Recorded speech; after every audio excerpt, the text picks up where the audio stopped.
Turkey has now issued an ultimatum that unless Saudi Arabia cooperates by this weekend with an investigation into the disappearance of the Saudi journalist Jamal Khashoggi, local diplomats, Saudi diplomats here in this country, will face questions from Turkish prosecutors.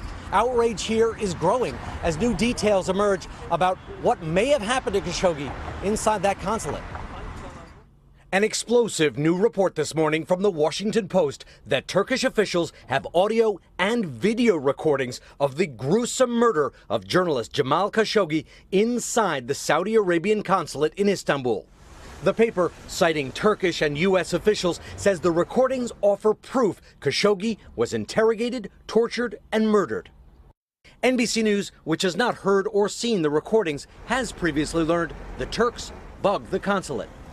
Now, the U.S. is stepping up the pressure to find out what happened to Khashoggi, last seen entering the consulate a week ago. President Trump expressing little confidence the reporter is still alive. Maybe we'll be pleasantly surprised, but somehow I tend to doubt it.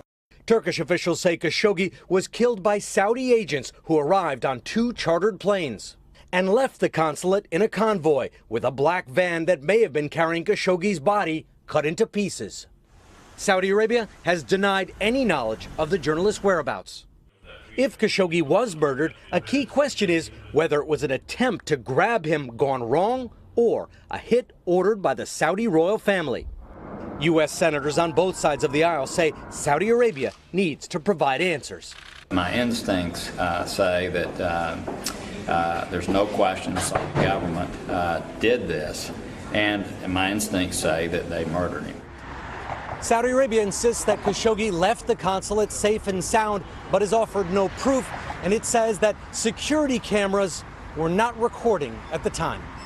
Richard Engel, NBC News, Istanbul. All right, Richard, thank you.